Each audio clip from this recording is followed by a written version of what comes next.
নতুন রাজনৈতিক দল জাতীয় নাগরিক পার্টি কি ধরনের দল হবে, কি করতে চায় তারা, কি করবেন, এটা নিয়ে কৌতূহল থাকবে আমাদের। এবং যত দিন যাবে আস্তে আস্তে আসলে এই জিনিসগুলো আমাদের কাছে আরও বেশি স্পষ্ট হয়ে উঠবে। কিন্তু তারপরও তারা ঘোষণা যেদিন করেছেন সেদিনই দুই তিনটা বিষয়কে খুব গুরুত্ব দিয়েছেন। এর মধ্যে একটা বিষয় তো খুবই গুরুত্বপূর্ণ। বলা বাহুল্য যে এই জিনিসটা নিয়েই সম্ভবত রাজনীতির মাঠে বেশ উত্তাপ এবং উত্তেজনা ছড়াবে। সেটা হচ্ছে তারা সেকেন্ড রিপাবলিক করতে চান, সংবিধান নতুন করে লিখতে চান। একটা কৌতূহল উদ্দীপক প্রশ্ন হতে পারে, স্টুডেন্টরা যদি একটা নতুন রিপাবলিকই করেন সেটা কি সেকেন্ড হবে নাকি থার্ড হবে? কমপক্ষে, আরও বেশিও হতে পারে কিন্তু কমপক্ষে থার্ড। বা তারা যে জায়গায় দাঁড়িয়ে আছেন সেই জায়গায় কি একটা নতুন রিপাবলিক তৈরি করার পরিস্থিতি আছে? তার মানে কি এতদিন বাংলাদেশ রিপাবলিক ছিল না? কিছু থিওরিটিক্যাল ডিবেটও করতে চাই, আর তার সাথে সংঘাতটা কেন হবে সেটা নিয়েও কথা বলবো। জনাব নাহিদ ইসলাম, নবগঠিত দলের আহ্বায়ক, তিনি কিছু কথা বলেছেন তার বক্তৃতায়। সেটা এক ধরনের ঘোষণাপত্র তাদের, সেখানে ওটা ছিল, এবং সেটা জবাব বিএনপির পক্ষ থেকেও এসছে। জনাব সালাউদ্দিন আহমেদ, স্থায়ী কমিটির প্রভাবশালী সদস্য, তিনিও এটা নিয়ে কথা বলেছেন। জনাব নাহিদ ইসলাম কি বলেছেন আমি এটা একটু পড়ি। তিনি বলছেন, জুলাইয়ের ছাত্র জনতার বিপুল আত্মত্যাগের মাধ্যমে এক অভূতপূর্ব গণ অভ্যুত্থানের মধ্যে দিয়ে দীর্ঘ ১.৫ দশক ধরে জেঁকে বসা ফ্যাসিবাদী সরকারের পতন ঘটিয়েছে বলে উল্লেখ করেন নাহিদ ইসলাম। তিনি বলেন, কিন্তু আমাদের স্মরণ রাখতে হবে হাজারো শহীদের আত্মত্যাগের বিনিময়ে অর্জিত এই নতুন স্বাধীনতা কেবল একটি সরকার পতন করে আরেকটি সরকার বসানোর জন্যই ঘটেনি। জনগণ বরং রাষ্ট্রের আষ্টেপৃষ্ঠে জেঁকে বসা ফ্যাসিবাদী ব্যবস্থা বিলোপের মাধ্যমে একটি নতুন রাজনৈতিক বন্দোবস্তের আকাঙ্ক্ষা থেকেই এই অভ্যুত্থানে সাড়া দিয়েছিল, যেন জনগণের অধিকার ভিত্তিক একটি রাষ্ট্র পুনর্গঠিত হয়। এই লক্ষ্যে জাতীয় নাগরিক পার্টি প্রতিষ্ঠার উল্লেখ করে বলেন, এই দল হবে একটি গণতান্ত্রিক, সমতাভিত্তিক ও জনগণের প্রতিনিধিত্বকারী রাজনৈতিক দল। তিনি আরও বলেন, একটি গণতান্ত্রিক নতুন সংবিধান প্রণয়নের মাধ্যমে আমাদের সাংবিধানিক স্বৈরতন্ত্র পুনঃপ্রতিষ্ঠার সব সম্ভাবনার অবসান ঘটাতে হবে। আমাদের সেকেন্ড রিপাবলিক প্রতিষ্ঠার জন্য গণপরিষদ নির্বাচনের মাধ্যমে একটি নতুন সংবিধান প্রণয়ন আমাদের অন্যতম প্রাথমিক লক্ষ্য। খুব ক্লিয়ারলি নতুন সংবিধানের কথা আছে, নতুন সংবিধান লেখা হবে এবং সেকেন্ড রিপাবলিক প্রতিষ্ঠা করা হবে। আমি জনাব সালাউদ্দিন আহমেদ কি বলেছেন সেটা নিয়ে কথা বলবো, সংঘাতের আলাপ করব। কিন্তু সেকেন্ড রিপাবলিক কি, বা আমরা একটু এভাবে যদি প্রশ্ন করি, শুরুতে বলছি একটু থিওরিটিক্যাল আলোচনা যদি করি, বাংলাদেশে একটা নতুন রিপাবলিকের আলাপ কি হতে পারে? আমরা বিশ্বের যে হিস্ট্রি দেখি তাতে এই ধরনের একটা ট্রেস আছে যে এই রকম সময়েও একটা রিপাবলিক হতে পারে। কিন্তু মোটা দাগে আসলে রিপাবলিকগুলো কখন হয়? যেমন ধরুন ফ্রান্সে ইটস 5th রিপাবলিক চলছে, স্পেনে আমি ভুল না করলে 3rd বা 4th, পোল্যান্ডে 3rd চলছে। মানে রিপাবলিকগুলো কখন হয়, মানে কেন আমরা first Republic, second Republic, third Republic বলি? মানে কোনো একটা স্টেট যখন রিপাবলিক ছিল না, সে যখন রিপাবলিক হয়ে ওঠে। আমরা ফ্রেঞ্চ রেভলিউশনের কথা জানি, যারা অনেকগুলো রিপাবলিক বলেছেন। সেখানে রাজতন্ত্র ছিল, ফরাসি বিপ্লব হলো, রিপাবলিকের চেষ্টা হলো, আবার নেপোলিয়ন আসেন, এভাবে বারবার ডিসরাপ্টেড হয়। একটা সময় জার্মানি এসে আবার তাদের একটা রিপাবলিক, থার্ড রিপাবলিক থেকে সম্ভবত আবার দখলের মাধ্যমে অবসান ঘটে, যেটা পোল্যান্ডের ক্ষেত্রেও দ্বিতীয় বিশ্বযুদ্ধের সময় ঘটেছে। সো প্রত্যেকটা রিপাবলিক যখন কলাপস করে তখন নতুন করে, এর আগে আর একটু কথা বলে নেওয়া ভালো, রিপাবলিক কি আমরা গণপ্রজাতন্ত্র বলি, যেখানে আসলে জনগণের পার্টিসিপেশনের মাধ্যমেই একটা সরকার গঠিত হয় এবং একটা সরকার জনগণের মাধ্যমেই নির্বাচিত হয় এবং সেটা দিয়ে তারা ফাংশন করে। এটাই হচ্ছে রিপাবলিক, সহজ কথায়। যদিও এই রিপাবলিকও খুবই অস্পষ্ট একটা ধারণা এভাবে বলবো, চায়নাকে আমি রিপাবলিক মনে করি না, কিন্তু চায়না নিজেকে রিপাবলিক মনে করে, people's republic of China. Not only that, China নিজেকে ডেমোক্রেটিক দাবি করে, কারণ তারা তাদের হিসাবে মোটা দাগে যে পার্টি মেম্বার্স আছে তাদের মধ্যে তারা নির্বাচন করে বলে আলাপ করেন। এগুলো আদতে কোনো নির্বাচনই না, ওই আলোচনায় আজকে ঢুকছি না। এটা আসলেই একটা পার্টির স্বৈরতন্ত্র।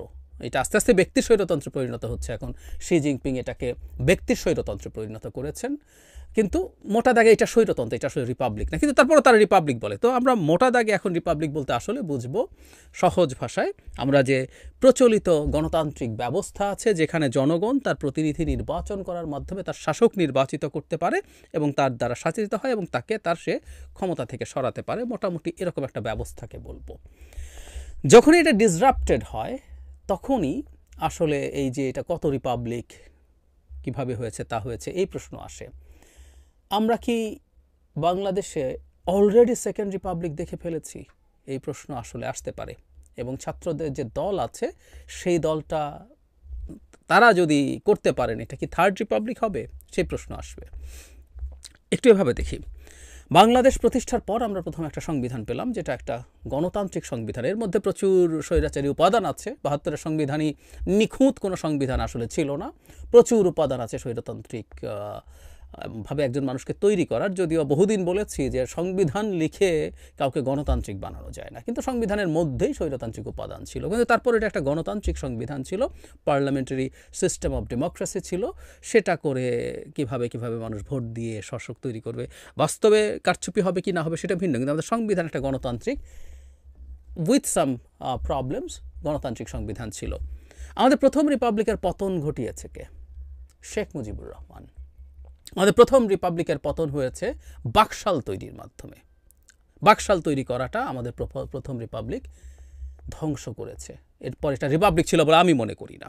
সুতরাং বাকশাল তৈরির মাধ্যমে যখন এটা হলো, তারপর আমাদের যে বহুদলীয় গণতান্ত্রিক ব্যবস্থা, এটা কোনো গণতান্ত্রিক ব্যবস্থাই না, একটা স্বৈরতান্ত্রিক একদলীয় ব্যবস্থা। এবং অনেক জায়গায় লিস্ট যতটুকু দলের মধ্যে এক ধরনের গণতান্ত্রিক চর্চা আছে, বাকশালে সেটাও ছিল না। এটা একটা বিভৎস, আসলে এটা একটা রাজতন্ত্র ছিল সংবিধানের নামে। তো সেই জায়গাটা থেকে বহুদলীয় গণতন্ত্রে যে আমরা ফেরত আসলাম, ইনফ্যাক্ট আমরা আবার রিপাবলিক হয়ে উঠলাম, সেই বিবেচনায় বাংলাদেশের সেকেন্ড রিপাবলিক হয়েছে জিয়াউর রহমানের হাতে।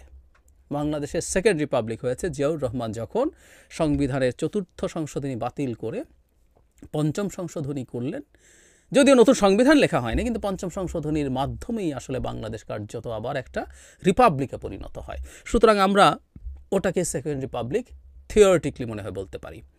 এর পরবর্তীতে আসলে আমরা তাত্ত্বিকভাবে আমরা আর কখনো রিপাবলিক নই, এই পরিস্থিতি হয়নি অনেস্টলি যদি বলি।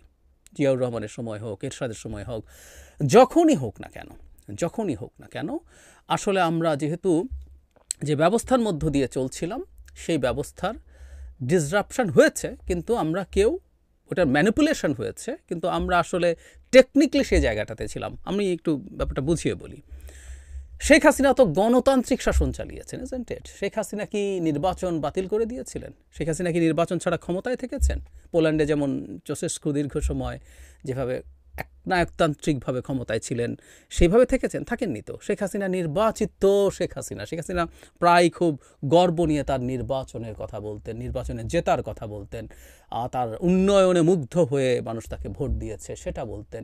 এবং শুধু জাতীয় পর্যায়ে না, আমাদের সংবিধানে যেভাবে বলা হয়েছে আর্টিকেল 11-এ, প্রত্যেকটা ক্ষেত্রে নির্বাচিত প্রতিনিধিদের মাধ্যমে জনগণের ক্ষমতা হবে। সো আমাদের উপজেলায় নির্বাচন হয়েছে, ইউনিয়ন পরিষদে হয়েছে, জেলা পরিষদে ডিরেক্ট না হলে এক ধরনের ইনডিরেক্ট নির্বাচন হয়েছে, পৌরসভা, সিটি কর্পোরেশন, সব জায়গায় নির্বাচন হয়েছে। সো নির্বাচনের মাধ্যমেই শেখ হাসিনা ক্ষমতায় ছিলেন।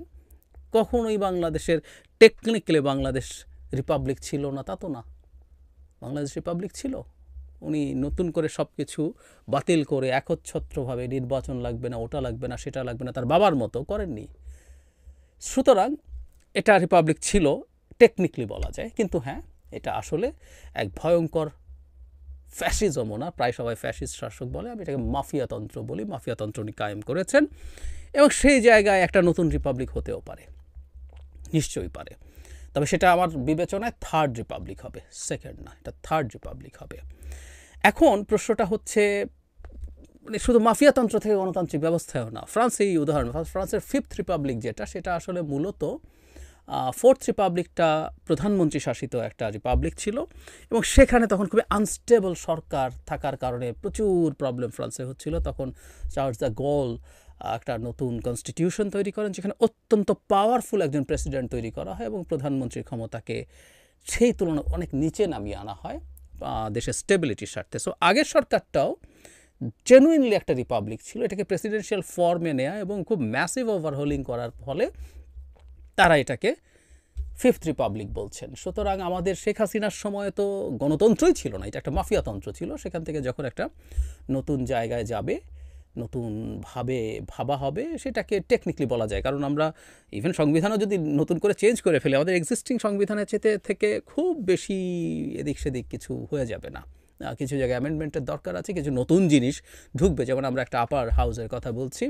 আর কিছু কিছু জায়গায় কিছু মাইনর চেঞ্জেস লাগবে। আমাদের আর্টিকেল 70, আমাদের বিচার বিভাগের স্বাধীনতা, এগুলো পাল্টানো আসলে যে দেশের আমূল পরিবর্তন করে ফেলতে হবে, নট নেসেসারিলি। 70-72-তে এরকম ছিল। 116 যে আর্টিকেল, যেখানে নিম্ন আদালতকে পুরোপুরি সুপ্রিম কোর্টের অধীনে দেওয়ার কথা হচ্ছে, এটা 72-ই ছিল। এটা পরবর্তীতে চতুর্থ সংশোধনীতে প্রেসিডেন্টের হাতে চলে আসে এবং পরে ফিফথ অ্যামেন্ডমেন্টে, আমি ভুল না করলে, এটা রাষ্ট্রপতি মানে সরকারের হাতেই থাকে, তবে সেটা সুপ্রিম কোর্টের সাথে পরামর্শক্রমে করতে হবে। এগুলো আমাদের আগেই ছিল। এগুলো করে যে আমরা অনেক কিছু র্যাডিক্যাল কিছু করে ফেলবো তা না, কিন্তু তারপর আমরা এটাকে নাম দিতে পারি। কিন্তু এটা দিতে গিয়ে যে সমস্যাটা হতে পারে বলে মনে করছি, সেটা হচ্ছে বিএনপির সাথে সংঘাত।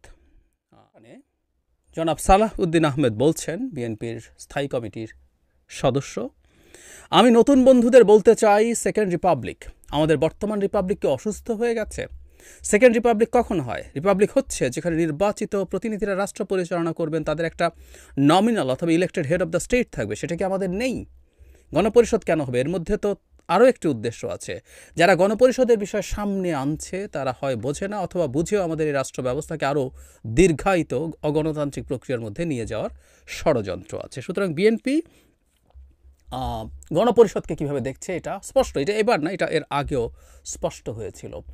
তাহলে আসলে যেটা হতে পারে, অনেকগুলো অপশান এসছে। একটা গণপরিষদ তৈরি করা, যেটা একটা নতুন সংবিধান লিখবে, তারপর একটা সংসদ নির্বাচন হবে। যদি আমরা সংসদীয় ব্যবস্থায় থাকি, আমাদের সেই সংবিধান হতেও পারে যে আমরা রাষ্ট্রপতি শাসিত ব্যবস্থায় আবার চলে যেতে পারি। তো তারপরে যেটা দাঁড়াবে, সেটার পরে ওটা সরকারে আসবে। আরেকটা অপশান কেউ কেউ বলছেন যে একই সাথে দুটো হিসাবেই কাজ করবে এমন একটা সংসদ। যেমন 70 সালে আমাদের এখানে যে নির্বাচনটা হয়েছিল, সেটা একই সাথে গণপরিষদ এবং একটা রেগুলার পার্লামেন্ট ছিল, যেটা সংবিধানও প্রণয়ন করবে, যেটা রাষ্ট্র চালাবে, যেটার প্রধানমন্ত্রী হতেন শেখ মুজিবুর রহমান। সো ওটারও কথাও কেউ কেউ আনছেন, সেটাও হতে পারে, এরকমও বলা হচ্ছে। কিন্তু বিএনপি এই ব্যাপারটাকে আসলে সহজভাবে আর নিচ্ছে না, এটা আমরা খুব ক্লিয়ারলি বুঝতে পারছি। এখন আমি মনে করি ছাত্ররা এটাকে যেভাবে দাবিটা সামনে আনছেন, বিশেষ করে একটা নতুন সংবিধান পুরোপুরি লেখা নিয়ে, এবং গণপরিষদ কবে চাইছেন তারা, এই জিনিসটাও খুব ক্লিয়ার করেননি। এখনই মানে নেক্সট নির্বাচনটাই গণপরিষদ নির্বাচন হবে কিনা বা মিক্সড হবে কিনা, এই ইস্যুগুলো নিয়ে খুব বড় সমস্যা হবে। বিএনপি মনে হয় না কোনোভাবেই গণপরিষদ বা 70-এর মতো একটা মিক্সড সংসদের ব্যাপারে এখন পর্যন্ত রাজি আছে। তারা যেটা মনে করেন সেটা হচ্ছে সংবিধানের ক্ষেত্রেও তারা যেসব অ্যামেন্ডমেন্ট অ্যাগ্রি করবেন, একমত হবেন অন্যদের সাথে, সেগুলো তারা ক্ষমতায় আসার পর যদি তাদের বা অন্যদের সহ 2/3 সংখ্যাগরিষ্ঠতা হয়, তাহলে তারা সেগুলো ইমপ্লিমেন্ট করবেন। এটা হচ্ছে তাদের পরিস্থিতি। সুতরাং আমরা এখন দেখতে পাচ্ছি এমন একটা জিনিস যেটা বিএনপি অত্যন্ত কঠোরভাবে বিরোধিতা করে, আবার নতুন রাজনৈতিক দল নাগরিক পার্টি তারা এটাকেই তাদের প্রধান এজেন্ডা হিসেবে আমাদের সামনে হাজির করছে। একটা অনিবার্য সংঘাত দেখতে পাচ্ছি, এবং আমি আশা করব যে নতুন যারা আছেন, নতুন দলের যারা আছেন, তারা প্রায় সময় নিজেরা সিদ্ধান্ত দিচ্ছেন। আমি খুব চাই এই দলটার সাথে বিএনপির খুব রেগুলার যোগাযোগ হোক, বসা হোক, কথা হোক। তারা কি করতে চান, কিভাবে করতে চান, সেটা নিয়ে বিএনপির সাথে আলাপ করুক, করে তারা একটা সিদ্ধান্ত নিয়ে, সেটা কিভাবে হবে জানি না, কতটুকু হবে জানি না, তারা সেই ব্যাপারে এগিয়ে যাবেন। আমাদের সামনের সময়টা খুবই টার্ময়েলে পরিপূর্ণ।